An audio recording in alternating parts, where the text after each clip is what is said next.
पहलगाम में 22 अप्रैल को हुए आतंकी हमले ने जम्मू कश्मीर के पर्यटन उद्योग को जो झटका दिया, उसे अब पटरी पर लाने की कवायद हो रही है। आतंक के खिलाफ सख्त संदेश देने और लोगों में सुरक्षा का भरोसा दिलाने के लिए कल पहलगाम में कैबिनेट की बैठक हुई। आज गुलमर्ग में मंत्रियों और अफसरों की हाई लेवल मीटिंग होने वाली है। कल पहलगाम में उमर अब्दुल्ला साइकिल चलाते नजर आए। ये दिखाने की कोशिश जरूर दिखती है ये कि अब सब कुछ नॉर्मल है, सामान्य है, डरने की कोई बात नहीं है।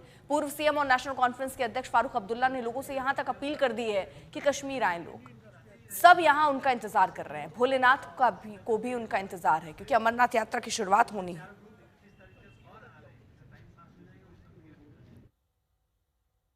पहलगाम में बैसरन में एक मेमोरियल कायम करेंगे उन 26 लोगों के लिए एक यादगार के तौर पे, ताकि वैसे हम लोग तो कभी भूलेंगे नहीं, लेकिन इंसानी फितरत है, याददाश्त जो है वो बदल जाती है। जो कैबिनेट मीटिंग मैंने पहलगाम में बुलाई थी, उस कैबिनेट मीटिंग में ये फैसला हुआ है कि PWD डिपार्टमेंट को ऑथराइज किया हुआ है कि फौरी तौर वो इन प्रिंसिपल अप्रूवल जो है इस मेमोरियल के लिए दें।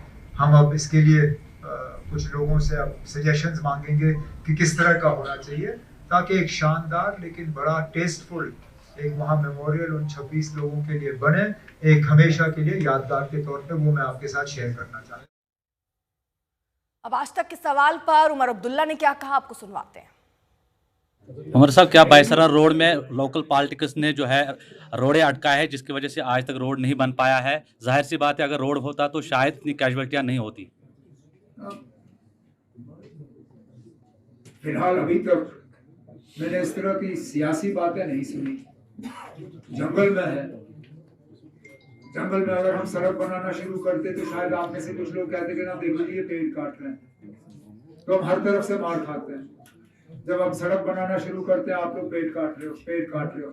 जब सड़क नहीं बनती है तो फिर आप लोग कहते हो देख लो आप लोग सियासत करते हो। तो बताइए ना क्या करना है? अगर काटने पड़े पेड़ तो ठीक है, हम काटेंगे, सड़क बढ़ेगी। अगर नहीं करना है तो फिर इसको सियासत से मत जोड़िए ना। फारूक अब्दुल्ला ने तो ये भी कहा कि भोले बाबा बुला रहे हैं कश्मीर। मैं सारे वतन के लोगों से कहना चाहता हूँ, हमें बेहद अफसोस है जो हुआ, मगर हमने नहीं किया। आप जानते हैं किन ने किया। मगर आइए, वापस आइए, हम आपका इंतज़ार कर रहे हैं। हम ही नहीं बल्कि यहाँ पे भोलानाथ है, अमरनाथ जी की यात्रा होने वाली है।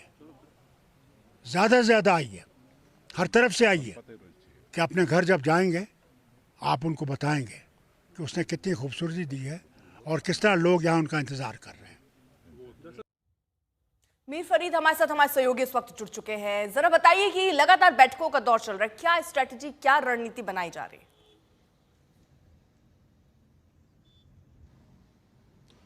जी अर्पिता, स्थानीय सरकार की बात करें तो पूरी कोशिश चल रही है। जैसे आपने बार बार कहा, चाहे फारूक अब्दुल्ला हो, उमर अब्दुल्ला हो, कल पहलगाम में थे और उसका मैसेजिंग भी था, क्योंकि पहलगाम में ही अटैक हुआ और पहलगाम में उन्होंने साइकिलिंग की।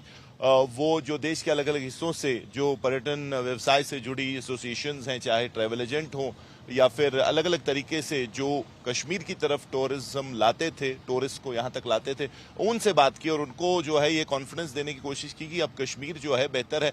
एक इंसिडेंट सारा कुछ डिटेल उसको नहीं करने देना चाहिए, क्योंकि यही मंशा थी जिन्होंने किया था।